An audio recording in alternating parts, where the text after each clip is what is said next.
Alors, avoir aujourd'hui un asthme, du diabète ou encore une maladie cardiovasculaire, eh bien ça change la vie, ça la bouleverse, ça change aussi le rapport avec son entourage.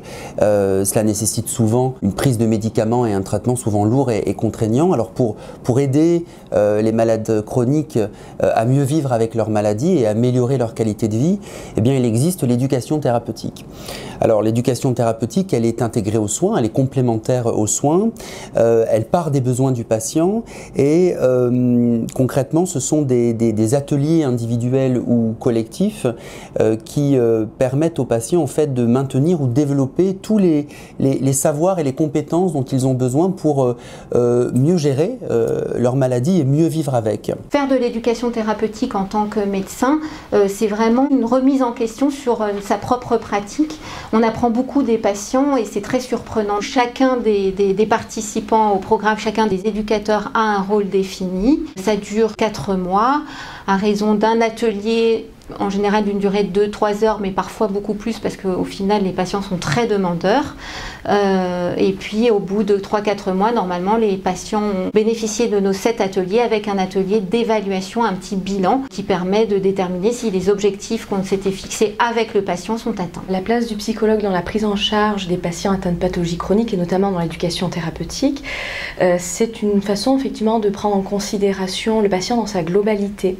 C'est-à-dire qu'on n'est pas uniquement centré sur ses symptômes, sur sa pathologie au sens de l'organisme, du somatique, mais que être malade, ça implique un certain nombre de difficultés dans la vie physique, psychologique et sociale.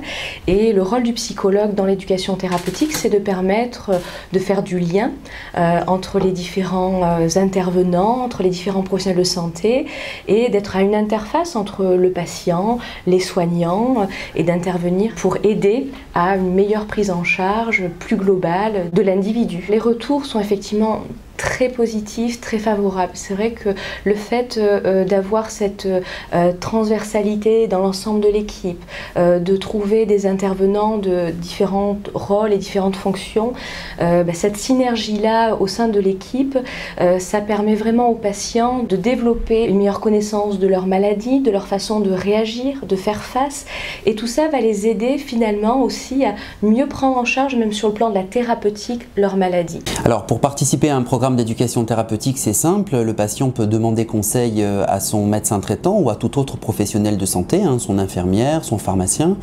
Et il existe aujourd'hui sur le site internet de l'ARS PACA un moteur de recherche pour accéder au programme qui convient le mieux et le plus proche de chez soi en fonction de sa pathologie.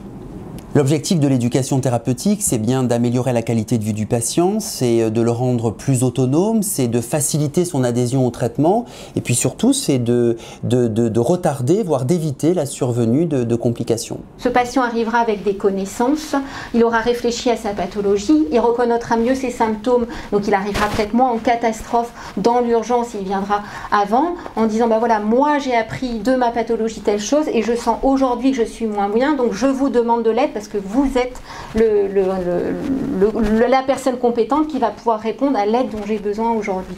Donc je pense que c'est vraiment quelque chose d'extrêmement bénéfique pour le médecin généraliste, pour le malade évidemment, et que tout se joue dans ce partenariat une fois que le malade aura été éduqué. Alors en PACA, nous avons 280 programmes d'éducation thérapeutique autorisés. Ces programmes, ils sont portés à la fois ils peuvent être portés par des établissements de santé privés ou publics, par des associations de patients, mais aussi par des professionnels de santé libéraux qui sont organisés en association ou que l'on retrouve dans des maisons de santé pluriprofessionnelles. Et puis nous souhaitons poursuivre le développement de l'éducation thérapeutique, notamment en allant davantage vers les patients, en le développant en ambulatoire. Nous souhaitons également aller davantage vers les publics vulnérables, notamment ceux qui sont éloignés du système de santé, y compris géographiquement. Et puis nous souhaitons également développer l'offre de l'éducation thérapeutique, c'est-à-dire ne pas s'en tenir uniquement au programme.